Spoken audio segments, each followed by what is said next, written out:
Okay, class. So, for the goodwill calculation, valuation, we have the third method, which we say capitalization method. Okay, अब देखो capitalization method के भी दो method है. एक तो है कैपिटलाइजेशन ऑफ एवरेज प्रॉफिट्स और एक है कैपिटलाइजेशन ऑफ सुपर प्रॉफिट्स. ठीक है, जो हम नीचे पढ़ेंगे. अब सबसे पहला जो है कैपिटलाइजेशन ऑफ एवरेज प्रॉफिट, वो क्या है वो समझने की कोशिश करेंगे. इस मेथड के जरिए हम क्या करते हैं, गुडविल जो है जो हम कैलकुलेट करते हैं उसमें हम एक्चुअल जो कैपिटल है हमारी उसमें से डिडक्ट कर देते हैं जो हमारी कैपिटलाइज्ड वैल्यू आई है एवरेज प्रॉफिट की. दोबारा से समझेंगे, यहाँ पे एक फॉर्मूले से समझेंगे पहले. Okay, you can see the formula है. आपको कैपिटलाइजेशन मेथड से गुडविल निकालनी है. तो फॉर्मूला क्या है, capitalised average profit minus actual capital employed. अब देखो दोनों है क्या, दोनों ये है कि आपकी एक्चुअल, सबसे पहले तो एक्चुअल कैपिटल एम्प्लॉयड वो है जो आपने जितना पैसा आपने बिजनेस में लगा दिया. ठीक है क्लास, ये होता है आपका जितना पैसा लगा दिया. आपने लगाया 1 लाख रुपए, ठीक है, या आपने लगाया 1 लाख रुपए. अब उस 1 लाख का आप 10% जो है एक्सपेक्ट कर रहे हो प्रॉफिट, तो 1 लाख के हिसाब से आपका जो है 10,000 आना चाहिए. ठीक है, 1 लाख के हिसाब से 10% का rate of profit, rate of return जो है वो आपका 10,000 आना चाहिए. लेकिन आपका क्या है, 20,000 प्रॉफिट हो गया. तो आप ध्यान से समझेंगे, 1 लाख तो हो गई आपकी एक्चुअल कैपिटल एम्प्लॉयड जो आपने लगाई है, लेकिन जो 20,000 हुआ है ना, 20,000 क्या वो इंडिकेट कर रहा है आपका कि आपकी जो कैपिटल है वो बिजनेस में 2 लाख लगी हुई है. ये इंडिकेट कर रहा है. मतलब अभी लगाई तो आपने 1 लाख ही है, लेकिन प्रॉफिट आपका क्या बता रहा है, प्रॉफिट बता रहा है आपका कि आपने 2 लाख लगाई है. क्यों, क्योंकि 2 लाख का 10% 20,000 आता है. तो हमें क्या करना है, जो हमारा एवरेज प्रॉफिट है ना उससे उसको कैपिटलाइज करना है. मतलब कि उस एवरेज प्रॉफिट से हमें आइडेंटिफाई करने की कोशिश करनी है कि कितनी कैपिटल के हिसाब से ये प्रॉफिट निकल के आया है. तो इसमें क्या करते हैं, हम रिवर्स कर लेते हैं क्लास. देखो सबसे पहले तो हम देखेंगे यहाँ पे कि कैपिटल एवरेज प्रॉफिट हम निकालते कैसे, कैपिटलाइज एवरेज प्रॉफिट हम निकालते कैसे हैं. हमें क्या करना है, जो हमारा एवरेज प्रॉफिट है उसको मल्टीप्लाई करना है 100 से और फिर डिवाइड कर देना है नॉर्मल रेट ऑफ रिटर्न से. मतलब रिवर्स कर देना है. जैसे हम 100 का अगर 5% निकाले तो हम करते हैं ना 100 इंटू 5/100, यानी 5 रुपीज आ जाता है. 100 का 5% 5. लेकिन अगर मैं बोलूं आपके पास जो है यहाँ पर 5 रुपए है, अब 5 रुपए से जो है आपका जो परसेंट है वो है 5%, उससे एनालाइज करो कि कितना अमाउंट लगा होगा. ठीक है, 5 रुपीज आपका निकल के आया, मतलब मैंने बोल दिया आपका 100 में से जो आपका 5 रुपए आया है वो आपका आया है 5% के हिसाब से. अब मुझे पता लगाओ कि कितना आपने लगाया होगा. तो आपको रिवर्स करना पड़ता है. क्या करना पड़ता है, 5 इंटू 100/5. 5 से 5 कैंसिल, पता चल गया 100 रुपीज लगाए थे. तो 100 रुपीज लगाने के बाद 5% का 5 रुपीज आ गया. ठीक है, this is capitalised average profit. You getting my point. ठीक है, ये होता है आपका कैपिटलाइज्ड एवरेज प्रॉफिट, जो ये बताता है आपको, क्या बताता है कि एवरेज प्रॉफिट को आपको क्या करना है, मल्टीप्लाई करना है 100 से और डिवाइड करना है नॉर्मल रेट ऑफ रिटर्न से. तो ये तो आप निकालोगे. और जो एक्चुअल कैपिटल एम्प्लॉयड जो दूसरी चीज है वो ऑलरेडी आपको गिवन होती है. वो उसका कहने का मतलब यही है, जो आपने जितनी आपने एक्चुअल में लगाई है कैपिटल, ठीक है, वो या तो वो पूरी गिवन होगी या फिर वो इस तरीके से गिवन होगी जो आप निकालते हो, total asset minus outside liabilities. Assets minus liabilities से तो हम गुडविल निकाल लेते हैं, यानी सारे एसेट्स में से लाइबिलिटी माइनस कर दो तो आपकी ये जो है यहाँ पर कैपिटल एम्प्लॉयड आ जाएगी. उसमें से गुडविल को हटा देना. टोटल एसेट में गुडविल भी होती है, तो गुडविल को जो है आप हटा देना, वहां से रिमूव कर देना. सबसे पहली चीज, जब आपने उसको रिमूव कर दिया वहां से, तो रिमूव करने के बाद जो टोटल एसेट बचे उसमें से आप अपनी लाइबिलिटीज माइनस कर दोगे तो आपको आपकी कैपिटल पता चल जाएगी. तो ये दो तरीके हैं, या तो आपको कैपिटल एक्चुअल कैपिटल दे रखी होगी या फिर आपको निकालनी पड़ेगी. इसको एक क्वेश्चन से समझेंगे क्लास हम बिल्कुल ध्यान से. यहाँ पे as you can see there is a question. From the following information, आपको इन्फॉर्मेशन दी गई है, आपको कैलकुलेट करनी है गुडविल फर्म की बाय अप्लाइंग कैपिटलाइजेशन मेथड. ठीक है, टोटल कैपिटल जो है फर्म की है वो 16 lakh rupees. Okay, total capital of firm is 16 lakh rupees. Normal rate of return is 10%.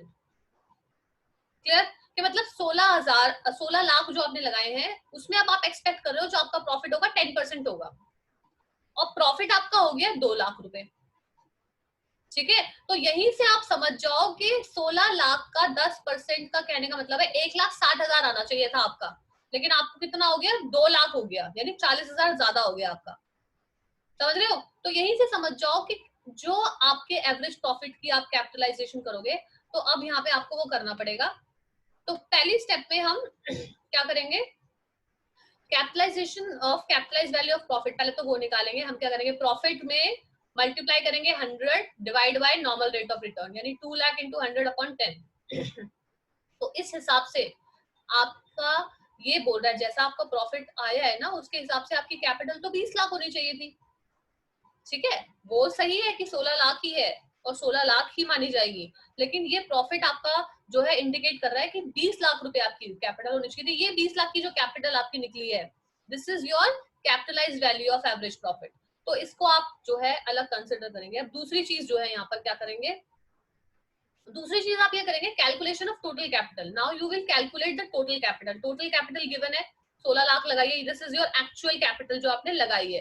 अब जो आपने दोनों चीजें पता चल गई, तो गुडविल निकालने के लिए क्या करना है, सीधा total capitalise value of profit में से माइनस जो एक्चुअल कैपिटल है वो माइनस कर दोगे। तो 20 लाख में से आपने 16 लाख माइनस करा, तो जैसे कि मैंने स्टार्टिंग में बता दिया था 40,000, 40,000 is your goodwill, 40,000 is goodwill. क्यों यहाँ पे कैसे पता लगा रहे हो कि भाई मैंने जितना यहाँ पे कैपिटल लगाया, मैं एक्सपेक्ट कर रहा था 16, मुझे यहाँ पे 1,60,000 प्रॉफिट होगा, लेकिन मुझे हो गया 2 लाख रुपए। तो मतलब 40,000 मेरी गुडविल थी ना, तभी तो मुझे हुआ। ठीक है, 40,000 मेरी गुडविल थी, इसलिए मुझे इतना ज्यादा प्रॉफिट हुआ। तो ये इससे गुडविल एनालाइज करने का तरीका ये माना जाता है। ठीक है, ठीक है। अब इसका एक और क्वेश्चन हम देखेंगे यहाँ पे, इसमें थोड़ा सा डिफरेंट तरीके से दे रखा है। ये है आपका, ये कुछ आपको इन्फॉर्मेशन दी है, इससे आपको वैल्यू ऑफ गुडविल जो है यहाँ पे निकालनी है, कैपिटलाइजेशन ऑफ एवरेज प्रॉफिट। अब देखो अगेन एवरेज प्रॉफिट की बात कर रहे हैं यहाँ पे। ठीक है, तो आपको यहाँ पे 5 कंज्यूगेटिव ईयर्स के प्रॉफिट दे रखे हैं। 2018 का दे रखा है 54,000 रुपए। ठीक है, उसके बाद आपको 2017 का दे रखा है 42,000 रुपए, 2016 का दे रखा है 39,000, 2015 का दे रखा है 67 और 2014 का 59,000। कैपिटलाइजेशन रेट है आपका 20%, यानी जितनी कैपिटल लगी होगी उसका 20% आप जो है यहाँ पर प्रॉफिट एक्सपेक्ट कर रहे हैं कि जितनी मैंने लगाई है उसका 20% आना चाहिए। नेट एसेट जो है फर्म की वो है 2 लाख रुपए। अब सबसे पहले तो आप यहाँ पर अपना एवरेज प्रॉफिट निकाल लो, क्योंकि capitalised value of average profit तब निकालोगे ना जब आपका एवरेज प्रॉफिट आपको पता हो। तो पहले तो एवरेज प्रॉफिट निकालो। एवरेज प्रॉफिट क्या करोगे, सारा प्रॉफिट जितना भी 5 साल का है उसको ऐड कर दिया और 5 से ही डिवाइड कर दिया। तो सबको हमने जब ऐड किया तो हमारा आ गया 2,61,000, और उसको 5 से जब हमने डिवाइड किया तो आ गया 52,200। So this 52,200 rupees is your average profit. जब आपको एवरेज प्रॉफिट निकल गया, उसके बाद आप क्या करोगे, कैपिटलाइज्ड वैल्यू निकालोगे इस प्रॉफिट की, कि इस प्रॉफिट के हिसाब से मेरे बिजनेस में कितनी कैपिटल लगी होनी चाहिए थी। तो आप रिवर्स करोगे रेट को। तो आप क्या करोगे, प्रॉफिट, ये वाला प्रॉफिट इंटू 100 अपॉन में आपका normal rate of return. So normal rate of return आपका कितना है, आप एक्सपेक्ट कर रहे थे 20% होना चाहिए था, तो 20% के हिसाब से जो आपकी कैपिटल निकल के आई वो आई 2,61,000 रुपए।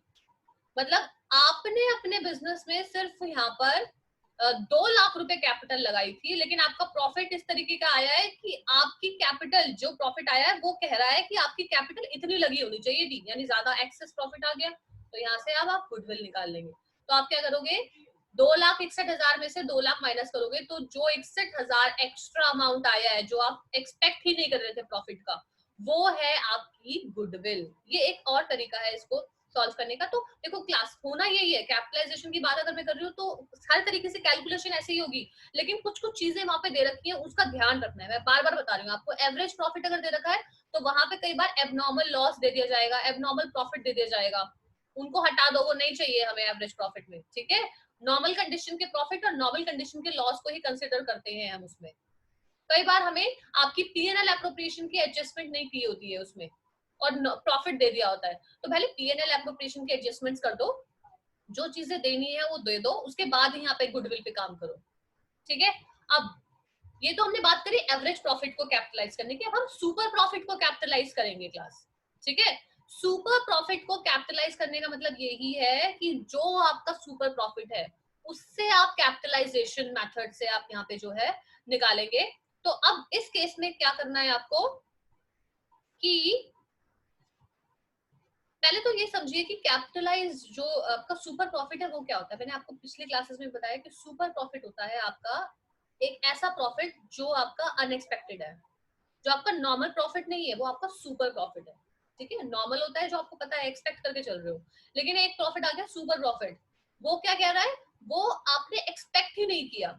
लॉटरी लग गई, ठीक है, कोई एसेट बेच दिया इतने सालों बाद, उसका पैसा मिल गया। हर साल तो बेचना नहीं है ना एसेट, नॉर्मल तो गेन, वो तो गेन है, प्रॉफिट तो माना नहीं जाएगा, सेल से तो हुआ नहीं है। लॉटरी कभी कभी लगेगी, बार बार थोड़ी लगेगी, उसके बेस में आप गुडविल कैसे पता लगा सकते हो? तो ये इनके बेस पर हम यहाँ पर सुपर प्रॉफिट के जरिए गुडविल पता लगाते हैं। ओके, अब देखो यहाँ पे क्वेश्चन दे रखा है, average profit of the firm is 2 lakh rupees. सबसे पहले तो देखो सुपर प्रॉफिट दे ही नहीं रखा है यहाँ पे, एवरेज प्रॉफिट दे रखा है 2 लाख। टोटल एसेट दे रखे फर्म के 15 लाख रुपए, ठीक है, और पार्टनर की कैपिटल दे रखी है 12 लाख रुपए। कैपिटल दे रखी है 12 लाख रुपए, एसेट दे रखी है 15 लाख रुपए। नॉर्मल रेट ऑफ रिटर्न दे रखा है उस बिजनेस का 10%, मतलब जितनी कैपिटल लगाई है ना, अब वो एक्सपेक्ट कर रहा है 10% उसका जो प्रॉफिट है वो निकल जाएगा of the capital employed. So what is the value of goodwill by capitalisation of super profit? Goodwill की क्या वैल्यू होगी सुपर प्रॉफिट मेथड से? ध्यान रखेंगे कि कैपिटलाइजेशन करना है लेकिन सुपर प्रॉफिट से करना है। तो सबसे पहले तो आप ये देख लो कि आपकी जो कैपिटल एम्प्लॉयड है वो लिख लो, एक्चुअल कैपिटल कितनी लगाई है, 1,20,000 रुपए, पहले तो वो लिख लिया। उसके बाद कैलकुलेशन करेंगे नॉर्मल प्रॉफिट की, ठीक है, कैलकुलेशन करेंगे नॉर्मल प्रॉफिट की। नॉर्मल प्रॉफिट कितना होना चाहिए था, 12 लाख के हिसाब से आप नॉर्मल प्रॉफिट एक्सपेक्ट करो 10%, तो 12 लाख के हिसाब से क्या किया आपने, 10% निकाला, तो 1,20,000 रुपए आपका नॉर्मल प्रॉफिट आना चाहिए था। ये तो नॉर्मल प्रॉफिट हो गया, ठीक है। अब एवरेज प्रॉफिट जो यहाँ पे आपका आया है, एवरेज, एक तो है नॉर्मल प्रॉफिट जो आना चाहिए था, लेकिन आपको प्रॉफिट हुआ कितना, एवरेज प्रॉफिट का, एवरेज प्रॉफिट भी बोल सकते हो उसको, एक्चुअल प्रॉफिट भी बोल सकते हो, ठीक है, कि एक्चुअल प्रॉफिट हुआ कितना, आपने जो है इतना होना चाहिए था लेकिन आपका हो गया 2 लाख रुपए। 1,20,000 आना चाहिए था इस कैपिटल के हिसाब से, लेकिन आपका आ गया 2 लाख रुपए। तो जब 2 लाख रुपए आ गया तो अब आपको पता चल गया सुपर प्रॉफिट कितना है, कि 2 लाख रुपए आया है लेकिन आना चाहिए था 1,20,000 रुपए, तो 80,000 एक्स्ट्रा आ गया ना। This 80,000 is your super profit. Extra पैसा आ गया, मतलब एक्सपेक्ट नहीं किया था, वो कहीं से भी हो सकता है, ठीक है। अब वो जो सुपर प्रॉफिट आया 80,000 रुपए, उस सुपर प्रॉफिट से अब आप गुडविल निकालेंगे। कैलकुलेशन ऑफ गुडविल क्या करेंगे आप, super profit into 100 upon normal rate of return. तो super profit is 80,000 into 100 upon normal rate at 10। जब हमने इसको कैलकुलेट किया तो आपका जो गुडविल है वो आ गई 8 lakh rupees. So this is your calculation of goodwill, and this is all about calculation valuation of goodwill according to the capitalization